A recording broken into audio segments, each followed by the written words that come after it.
Hey everyone, this is Preston. And this is Danny. This is our podcast called The Flop. We're starting off this week. Danny, you got what's coming up next for us? Oh, we have a lot up on the podcast today. But first, we're going to hear a song by my old high school band.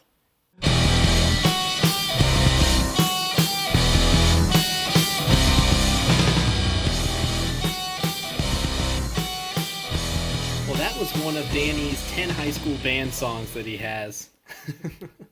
We only recorded one album.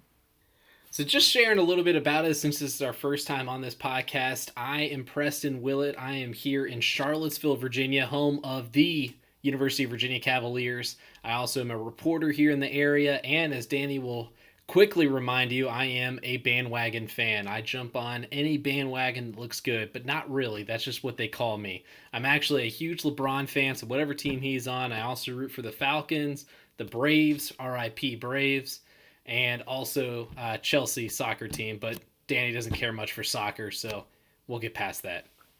Yeah, before even talking about myself, I just want to reiterate that Preston is a bandwagon fan, as you can tell from all of the teams he just listed.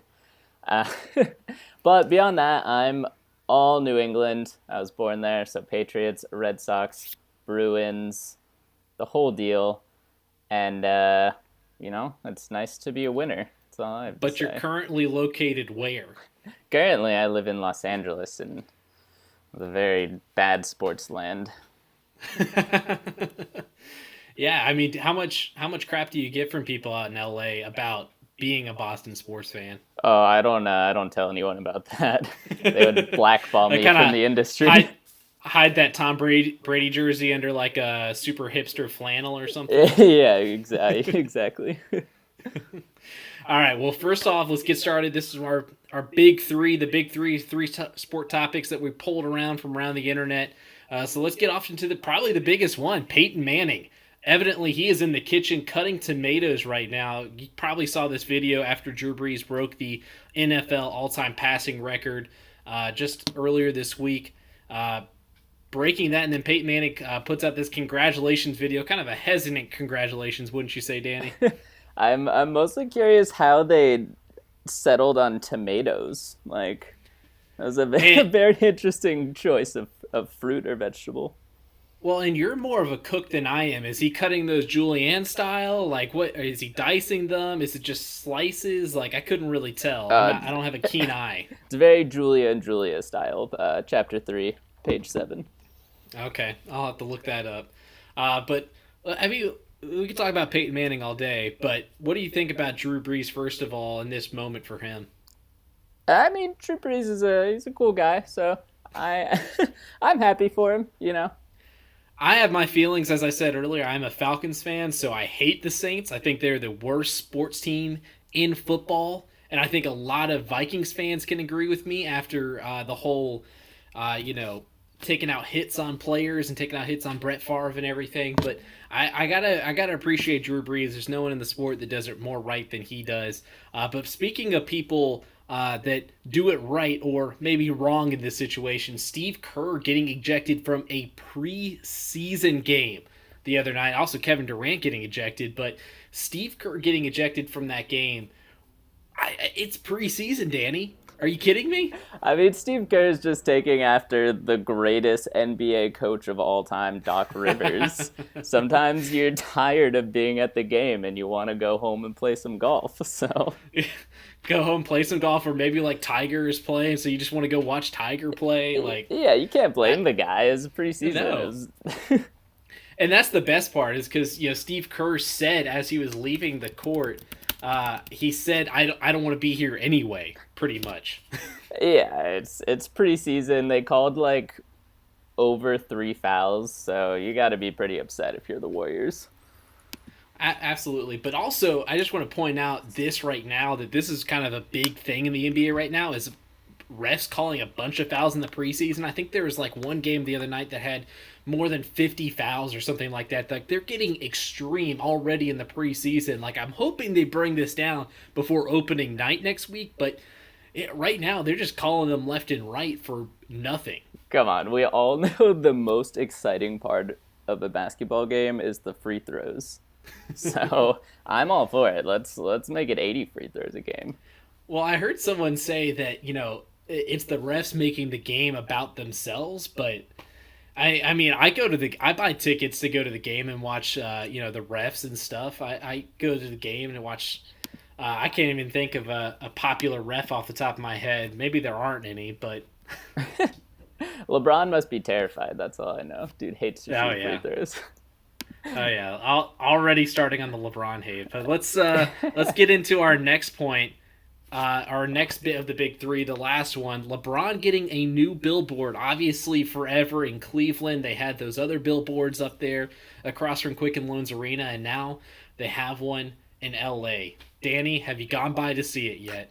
I've avoided it at all costs and added about 30 minutes to my commute every day just to take a different route. My GPS is like, you're going the wrong way, and I'm like, no, I'm not. I'm going the right way. No, man, if I was there, I'd be in front of that thing daily. Like that would be part of my morning routine. I go like buy a cup of coffee from some hipster coffee shop out there, which I'm sure you frequent with this amazing mustache that you have on right now. But I would be going there, just sitting there drinking my coffee, admiring that thing every day. I think it's actually right next to the ESPN LA studios out there where their office is. So they get to wake up to that every day. It's safe to say that you would not make it to work. They'd be like, Preston, where are you? And you're like, I'm just sitting in the glory of LeBron James's shadow right now. We are not worthy. We are not worthy. Obviously, another sport going on right now, the NFL, and I guess you have it here number one. So I guess we'll just talk about it, bring it up straight up. Falcons are 1-4 right now. Yeah, what's going on this year? You guys went from almost winning the Super Bowl to yeah, Danny, it was almost winning the Super Bowl. It was almost winning the Super Bowl. Who? Oh yeah, that was Tom Brady that won that one. Anyway, yeah, it was Tom Brady, Mr. Ugg Boots himself. Yeah, I mean, it's a combination of things. It's the defense, first of all, just giving up, buckets of points every game. You've got, I think right now, at least three, big-time defensive players for them. Deion Jones, Keanu Neal, and Grady Jarrett are missing games right now. Keanu Neal and Deion Jones for the season right now. So, I mean, if you don't have your best players, can you really be that good of a team? I mean, unless you're the New England Patriots, you really can't. How much do you think your team misses Jaquiz Rodgers? I miss Jaquiz Rodgers mainly because I am always doubted when I try to spell his name. It's a tricky name to spell. You think it's so easy, you say Jack and Quiz, but evidently other people disagree with me sometimes on that. But let's also talk about kind of the offense right now. I think it's fine. I mean, last week they didn't have a great game against the Pittsburgh Steelers, but I mean, maybe the Steelers are actually getting out of their own heads and actually playing football now. But, yeah, I mean the Steelers are quite dysfunctional. I mean they put the D in dysfunctional. That's for sure. They know how to. If there's something they can do, maybe it's a little Facebook Live in the locker room after a game. Maybe it's calling out a quarterback, or maybe it's just skipping a whole season. Who knows what they're gonna do next? All I know is their coach will do whatever it takes, including tripping people on the sideline, and you got to respect that. Whatever it takes. But hey, they do have one redeemable quality, and that's Juju Smith-Schuster. Yeah, absolutely. Yeah, you're right. Do you think Speaking it's... of... Wait a second though. Do you think? I know you want to avoid the Matty Ice talk, but do you think Matty Ice has lost his touch this year? I don't know if it's him losing his touch. I always go first to blame Steve Sarkisian, the offensive coordinator, because I think all Falcons fans just loathe the man. Like, we just can't stand him, especially after Kyle Shanahan left. Now we're stuck with this bum. Like, are you kidding me? So I never want to blame Matty Ice. I named my fantasy team after Matty Ice in one of my leagues, but this year I do have to question some of his decisions, especially in the red zone. I mean, the guy will try to throw to Julio Jones like every single time, but he's not going to be open because the other team's going to cover him. That's the biggest issue. I mean, we're going into week six of the NFL season. How many touchdowns does Julio Jones have? Can you answer that one for me, Danny? I'm gonna guess it's none. Zero. That is correct. Linval Joseph, the nose tackle for the Minnesota Vikings, has more touchdowns than Julio Jones, the best receiver in the NFL. And yes, I said the best. You're spitting the facts right now. Spitting facts on you. Oh, Speaking of high profile wide receivers, though, Danny, OBJ and Eli Manning, wow. I mean, what? Just wow. You saw the interview or you saw clips from the interview? What did you think when this all came out? I mean, things never get old with this team, that's for sure. It's either an Eli Manning face every week, or it's Odell Beckham doing something interesting. Yeah, this guy is such an enigma. I mean, this whole offseason, the talk was, do we give this guy a max contract extension? Do we sign this guy to this big deal? And they did. They did. They gave him huge money this offseason because, he was at camp, unlike one Le'Veon Bell. And so they gave him the money. They showed him the money. And what is he showing them? He's showing them sitting next to Lil Wayne on it being interviewed by Josina Anderson, who I thought she handled it very well. Because if I saw OBJ in there sitting next to Lil Wayne, I think that'd be the most ridiculous interview ever. And I've had some pretty ridiculous interviews as a local news and sports reporter, but sit next to Lil Wayne and OBJ, I mean, those two guys are just, who knows what's going on up in their head.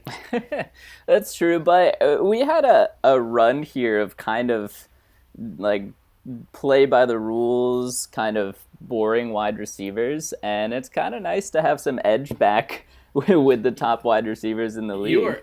You are so right. Like when I grew up, it was T.O., it was Randy Moss, it was Chad Ochocinco. Like, I love those guys, and I still love those guys to this day, even though none of them ever played for any of my teams.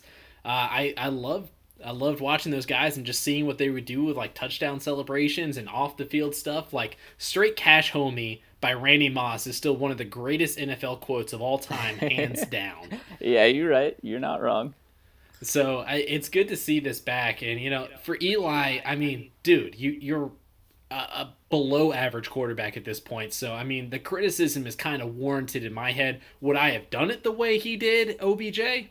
No, because I'm not friends with Lil Wayne, first of all. But second of all, that's kind of ballsy, especially doing an interview that the team had no idea about and just going off on your own.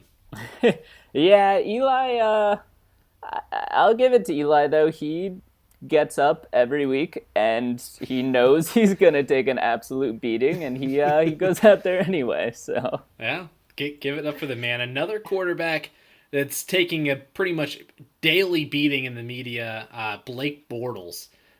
Horrible game. I mean, he was throwing passes off offensive linemen's helmets that were getting intercepted. That's how bad this guy was last week. And it was after he really started the year pretty well, and now, I mean, I don't even know what to say about the dude. So, I mean, do you think the Jaguars should still believe in Blake? Being a Patriots fan and watching him dismantle the Patriots twice, I'd like to think he's a pretty talented quarterback. You would like to think that just for your own, just like for yourself. But yeah, exactly. I'm looking at people like from his own team saying, I don't really believe in the guy. Like, I mean, you've got several teammates that have said stuff like that. Obviously, Jalen Ramsey's never one to mince words, but right now, I guess, like, they went this whole offseason and they said, I don't think we really need a quarterback. And then they get there, and, he starts off so well, but in a big game like this against the Kansas City Chiefs, you got to come up bigger than 4 interceptions. Yeah, I mean, if I was going up against Patty Mahomes, who can casually toss the ball 90 yards, I think I'd be a little intimidated as well. So that might have got the best of Blake Bortles this past week. I mean, we're about to talk about the Chiefs, but yeah, talk to me about Patty Mahomes right now, because I mean, Mahomes, like, seriously, this dude is a baller, and I saw this guy coming at the beginning of the year. I did not see this coming, what he's been doing, but I did see, him, being pretty good, especially in this Andy Reid offense. This is probably the most incredible start we've seen since Tim Tebow was in the league. So, at the very least, it's electrifying, and everyone wants to see him every week because he's been unimaginably talented and successful each week. More on Tim Tebow coming up later, we promise. There's always going to be some Tim Tebow. But Rams and Chiefs, only undefeated teams left in the NFL right now. Who do you have more confidence in actually holding up their end of the bargain and being one of the best teams in the NFL? For the first 3 quarters, it's the Chiefs, and after that, it's the Rams. And yes, that's because of Andy Reid. I would have to say the Rams right now just because I believe in their defense more. The Chiefs' defense is actually pretty horrendous, and as much as Blake Bortles made them look amazing this past week, they've still allowed a lot of points this season. They're not that good. They are not the Chiefs' defenses that we've seen in the past, but I mean, this offense for the Chiefs is the real deal, but so is the Rams' offense. I mean, you've got Todd Gurley, you've got Brandon Cooks, even though he's got a concussion now. Robert Woods is good. I mean, Jared Goff is leading this offense pretty well. I just got to believe more in the Rams. And I mean, Sean McVay, like, talk about a coach with swag. Like, this is what we used to think Mike Tomlin had was swag, but Sean McVay has actual swag. All right. You want to go with the Rams? I'll take the Chiefs. Well, we'll see what happens. Now, you're talking bottom 5 team most likely to make the playoffs. Is that bottom 5 as of today? Yeah, as of today. So basically a team, we can just make it last place in their division. Okay. You're going to take one team, I'm going to take one, and we'll see at the end of the year which one has the best record. Wow. Oh, so just the best record. Okay. I feel pretty good ideally, they would make the playoffs, but I feel pretty good about this. All right. You go ahead, go first. All right. Well, I know the team that I'm going to go with, and it's the Oakland Raiders. The Oakland Raiders. I want to remind you right now that the Pittsburgh Steelers are last in their division. The Steelers got nothing. They're going to fall apart. They're going to fall apart. And also, my beloved Atlanta Falcons are last in their division, but I'm not touching them with a 10-foot pole right now, the way they're playing defense. Everyone's giving John Gruden a bad rap, and, he has been bad in the last 5 minutes of every game so far, but, great coaching. When you have a great coach like John Gruden and a great quarterback, you're going to turn it around. So that's my pick. I get it. So great is like the opposite of great right now. I'm buying low in hopes that they'll pay off for me. All right. If I'll avoid the Steelers too, just for the sake of competition here, and I will go with the Indianapolis Colts. I think that they have a little bit more talent than they give on, and I mean, who doesn't love Andrew Luck and the neckbeard, the all-time neckbeard of the NFL? That's true. It is good to see Andrew Luck back congratulating people as they tackle him to the ground, which happens a lot. That's what we were missing last year. So everyone, we all play some fantasy football. So Danny, we got DraftKings. You've been going to Buffalo Wild Wings a little bit lately? Oh, I love me some Buffalo Wild Wings DraftKings Thursday Night Football. Essentially, the only thing that you can do for free on DraftKings is this Buffalo Wild Wings fantasy football where you just get to pick any players you want for Thursday night. And since I'm a poor boy living in LA, this is the only DraftKings event that I do every week. So we're doing this DraftKings draft where Preston and I are gonna compete against literally 20,000 other people and do horribly. But the point is to see which Free one of money. us can beat the other one. I'm going to start off by taking Eli Manning. Eli Manning. Really? That's my go-to boy. All right. Well, I guess, we just talked about the man, so I'm going to go Odell Beckham just because he's got the most potential out of the bunch. Well, I'm going to take Alshon Jeffrey then, so take that. Oh, okay. All right. Now, I got this guy in my other fantasy league, so I got to have him here. But Zach Ertz, he's money every week. I'm with you. I'm going to take Zach Ertz also. All right. But you're taking Eli I over love Eli. Carson? Eli's been my backup quarterback in fantasy like every year.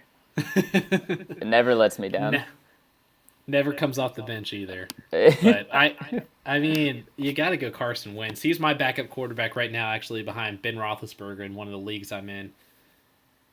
I wish I could take Nick Foles right now. Yeah, Nick Foles is the money of all backup quarterbacks. Here's my thing: is Jay Ajayi is out right now, so who's their running back for the Eagles? That's I a great question. I actually don't even know the answer to that. I think I would go Wendell Smallwood over Corey Clement, but am I confident in either of them? No. Absolutely not. I'm trying to find my kickers. Can you get it? Oh, there they are. They're at the bottom there. Give me that Philadelphia kicker. There you go, Jake Elliott. Oh yeah.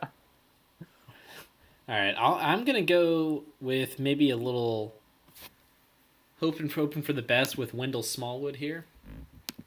All right. He hasn't had a lot this year, but he has also been behind Jay Ajayi. So I think now with Ajayi out, you've got a chance there. But yeah, I mean this is heavy Eagles right here. I mean, who believes in the Giants? Well, one of us clearly does, and so does Lil Wayne. And so does Lil Wayne. I'm gonna go Eagles defense here. I think they're gonna pick off Eli Manning at least 5 times. So. Always a safe bet. I'm gonna finish off with Jordan Matthews. Whew. All right, I gotta find one lower tier receiver. I've got $5,000 left.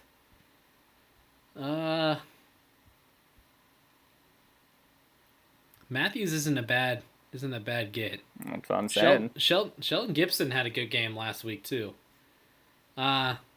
I'll go Matthews too. He feels a little safer. All right, I just pressed enter. My fate is sealed. All right, we are entered and we are good. We're going to take a quick break and we'll be right back. We'll talk a little NBA before the season gets started. That's coming up next. All right, guys, thanks for sticking around through that break, which will soon be filled with commercials, probably on our next podcast. For products. Products and stuff. I'm actually drinking a great Westbrook IPA right now. Westbrook Brewing Company is in Mount Pleasant, South Carolina. So if they want to be one of our first advertisers, there's your chance. And if not, we'll do it for free anyway. So we'll keep plugging y'all. It's a good beer. Okay. All right. NBA basketball starting up next week. Danny, are you pumped? I'm pretty excited, mostly because I'm a Celtics fan and we're gonna win it all this year. But first off, you being a LeBron fan and now Yes. a bandwagon onto the Lakers, let's talk about the Lakers and what's going on there and what you're looking forward to. The biggest thing is just kind of the atmosphere of LeBron being in LA. I'm sure you feel it every day when you walk down the sidewalk or something, Danny. You can just feel the electricity in the city. No. Maybe? No, not at all. No. But like just kind of having him in that kind of atmosphere, because I mean, we remember when he went to the Miami Heat and just how, that kind of electrified the sport of basketball. Like, we really needed that right now in basketball. Not really. But I think it's going to be good. And obviously, you have right here, Rondo and Lance Stevenson, JaVale McGee, Michael Beasley. LeBron's calling them mud. I'm calling them entertainment 101. Like, this is going to be just fun season to watch. My expectations, and we can get into this a little bit more next week when we kind of take a deeper dive into an NBA preview, but I think the Lakers might actually be able to get 50 wins, maybe the 3 seed. Wow, it's a bold choice. I'm gonna go the under on the 50, but right now the hot topic is everyone's talking about Rondo versus Lonzo, but I'm a little more interested in the Rajon Rondo and LeBron fit, A, because they're both ball dominant, and Yep. B, because of the infamous, what you could call it, hatred that Rondo seems to have for LeBron. Yeah, the LeBron is a pretty much. Yeah. But I think this is also really interesting because just like we're both, we remember, when LeBron was on the Heat and when Rondo was on the Celtics, and just kind of that, rivalry that they had personally with each other just whenever they went up. I remember a regular season game and Rondo was just all up in LeBron's grill, like trying to get into him. And now just kind of having it on the same team. You could say the same thing with Lance Stevenson, though. Like when he blew in his ear, like that's infamous in itself. Like all these guys that were like the worst enemies of LeBron, and now they're all playing with LeBron. Yeah, I think LeBron might like invite them all to the stadium and then like collapse the roof or something. It's just his mastermind plan to get them all in one location. It's all a trap. The Staples Center is coming down on top of them. Do you think that they're gonna fit in like a basketball way? And also, do you foresee LeBron potentially playing center, which the rumors have been? The first thing with fitting with everyone else, I think that in this age with a bunch of positionless basketball, I actually have really liked what I've seen out of JaVale McGee so far this preseason. I think he's going to be a much better center than anticipated. You still got to limit those minutes because the dude can't play that long. I mean, that's just the truth. Maybe 20 minutes, maybe 25 minutes. But they've experimented with LeBron at center, but they've also tried Kyle Kuzma at center. Like both of those could work. Like both those guys are strong for their positions, and I think it could work in kind of this new age. Centers aren't dominating the way they used to be. And here's the thing: I always talk about this. Everyone talks about LeBron playing center and having to defend other people. What about having Joel Embiid having to guard LeBron James? Is that going to work? I don't think so. Yeah, no other team is going to be able to guard LeBron at center until he plays the Golden State Warriors, in which case they will. Yeah, well then you got Draymond Green going out there, or Boogie Cousins. Who knows? Who knows when he gets healthy. But speaking of centers in the NBA with a little bit of drama attached, like Boogie Cousins, you got the newest addition to the Washington Wizards this year, Dwight Howard, joining not the one and only John Wall. Also, Bradley Beal is there. And your boy, Austin Rivers, is in town. So, this is kind of an interesting team here. What do you think about them? Well, personally, this is the team I'm most excited to watch. If I could afford League Pass, which I can't because I play free DraftKings. I was just about to say, the Ringer does their League Pass draft. I think it just came out, but the Wizards got to be high up there. Yeah, they'd be number one just because everyone hates each other, and I'm excited to see how that plays out. Not to mention, I want to see how pudgy John Wall is before the season starts. Oh my gosh, like the dude looks like he could be playing, offensive tackle for the New York Giants right now, and they might actually need him to play offensive tackle right now. Facts. But yeah, what is going on with that guy? I mean, he comes into the league, super fun player to watch, and he's done well. Obviously, he's been hurt a couple times, and in the playoffs, he always hasn't been at his strongest. But like, you can't go away and gain 100 pounds in an off season, dude. He's also preparing to play center, just like LeBron. Yeah.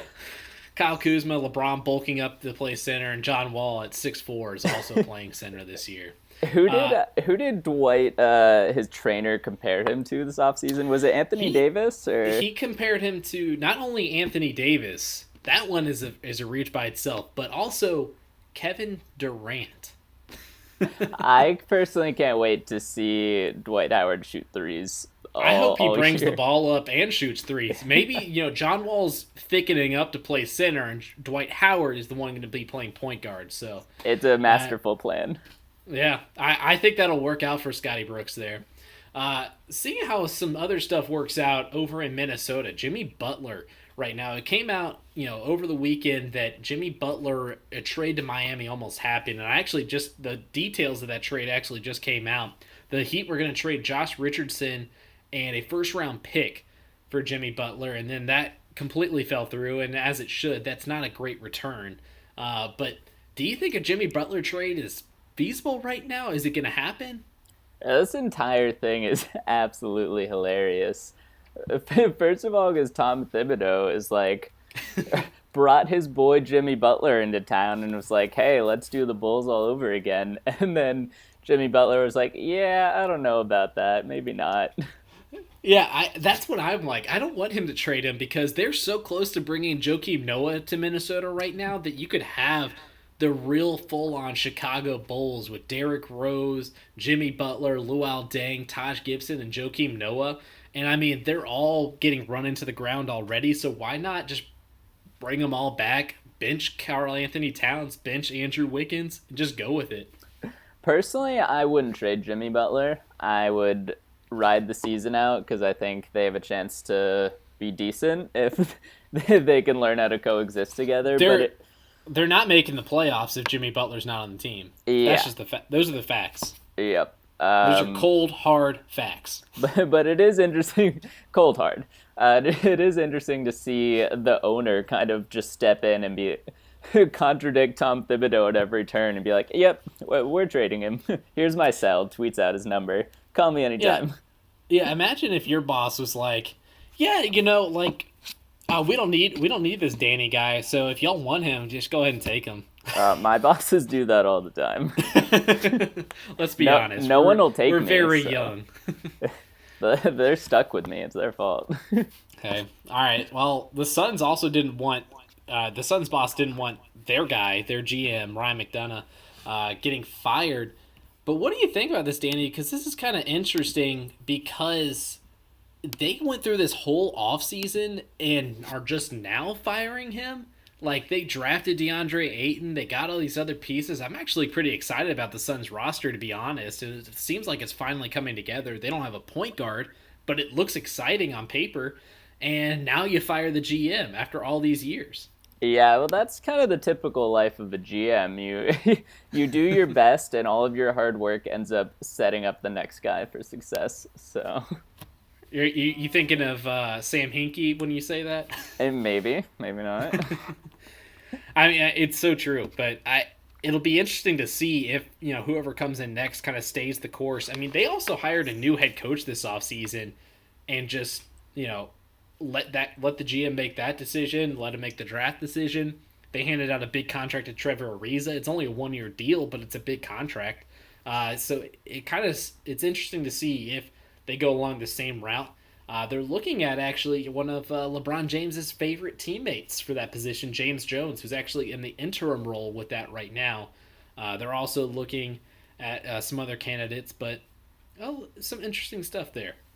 Yeah, for sure. I mean, they're I mean, they're in such a difficult conference that they probably will be much improved this year. But I don't know if it's going to show up on the actual. It might not wins. show, and who knows? Maybe that's good. They get another first round draft, another high lottery draft pick, and maybe they just keep piling them up. All Philadelphia 76ers there. Now you asked this question: which team that made the finals last year do you think will make it back this year? Are you kidding me? I'm just saying I'm gonna take the defense of one team, and you can take the defense of the other. Which team would you like to defend? I might defend the Golden State Warriors just because. Are you kidding me?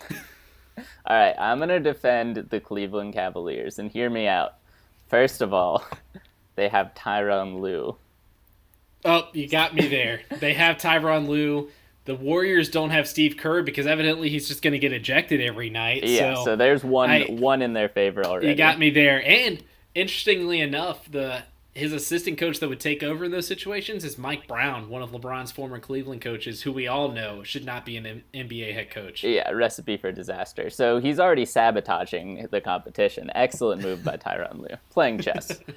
Secondly, they're going to have Kevin Love from Minnesota.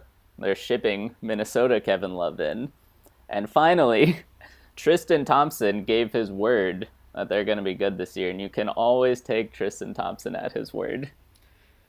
All right, Danny, thanks for your insight there. You're wrong, and I think that's pretty much all we got. Did LeBron, was he in the neighborhood giving out free pizza at all today? LeBron gives away free pizza every day. He actually just drives a truck down the streets and flings them at people. Well, no, he's not driving the truck because he's at the pool. He's not actually going to be where the pizza is. Yeah, that's true. He's always at the pool.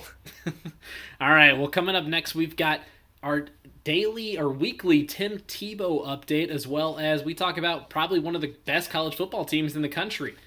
You'll see who that is coming up next.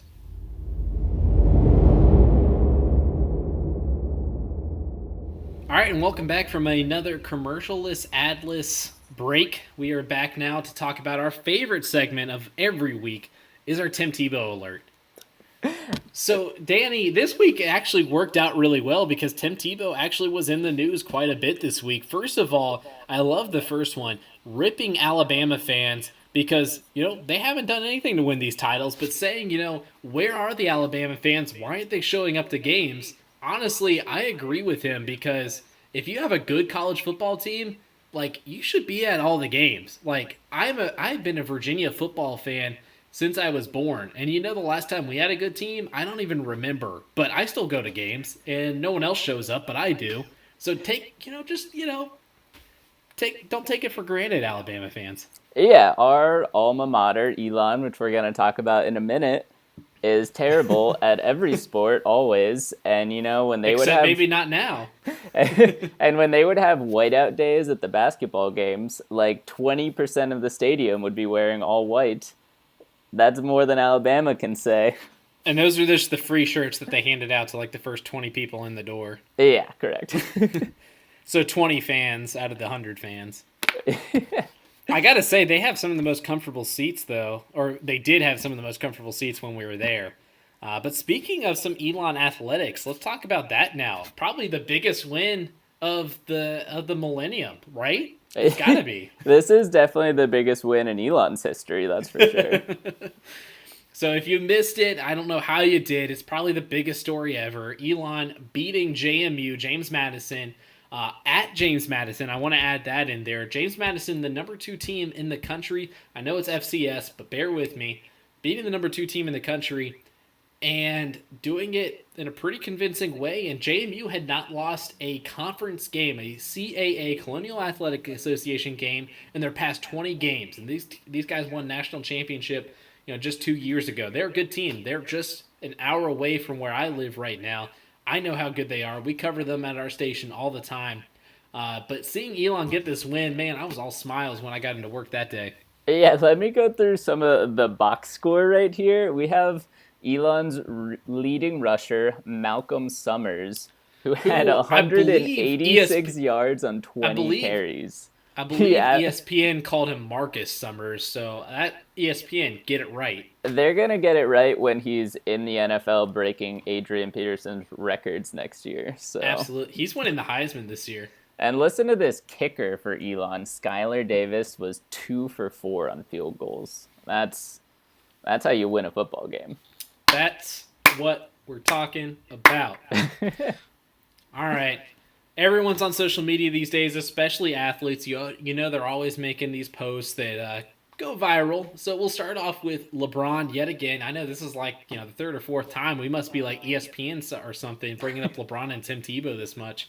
But posting about Lonzo Ball, calling him the young king. Did you see this? Oh, I saw this all right. And the best part about it is LeBron never does something by accident or unthoughtfully. He's not just like, oh, let me just congratulate my boy and call him the young king. Like, he's definitely subtly raising expectations for Lonzo right with that post right there. Oh, yeah.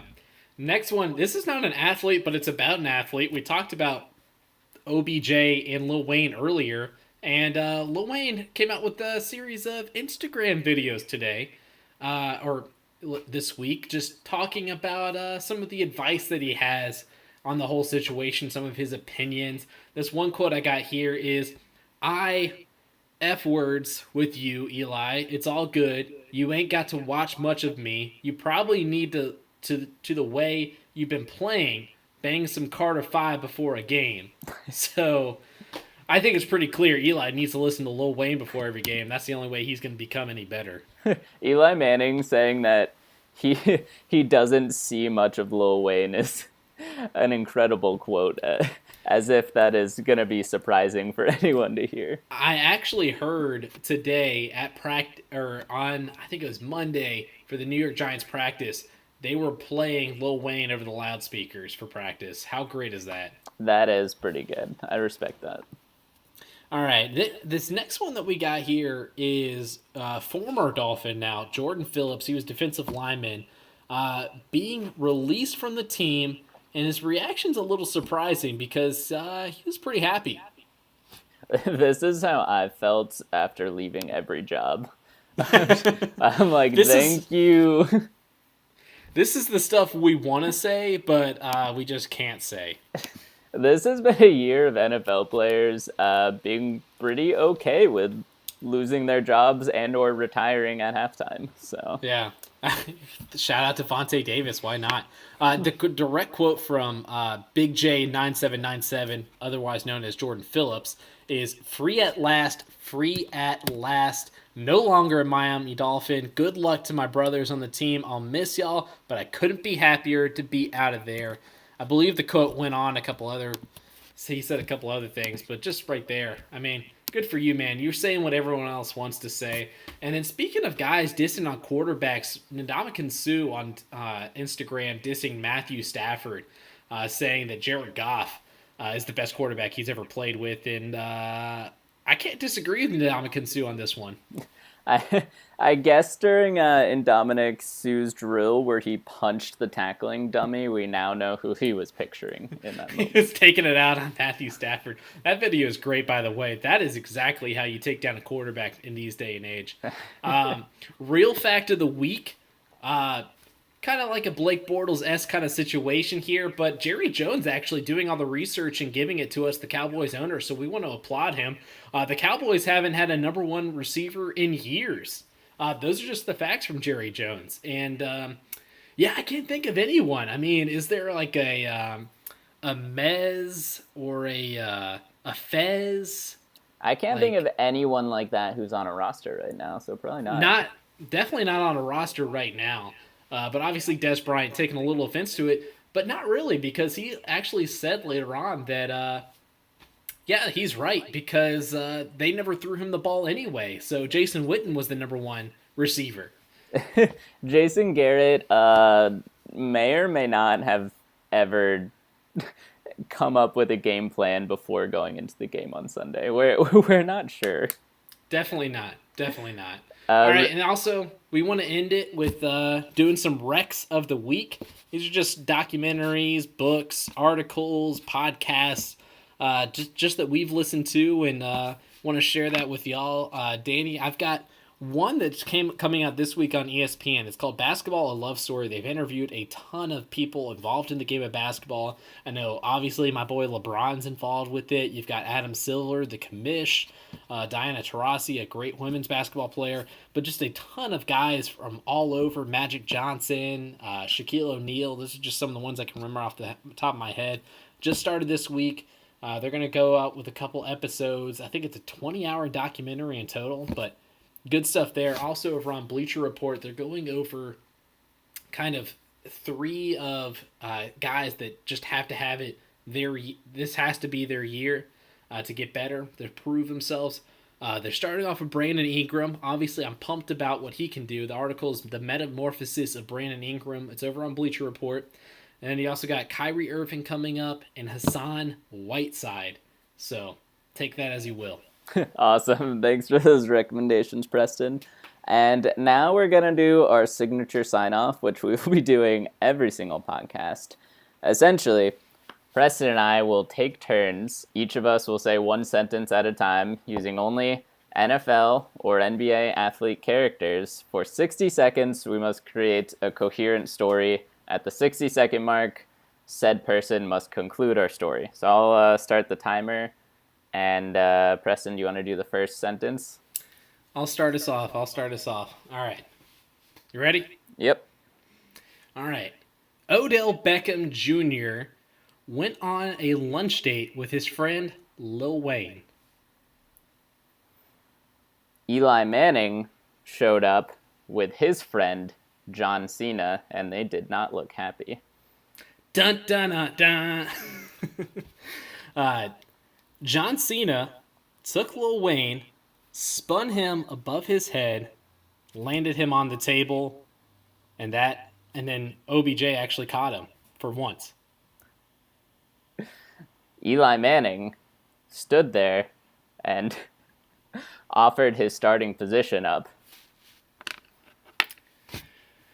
Then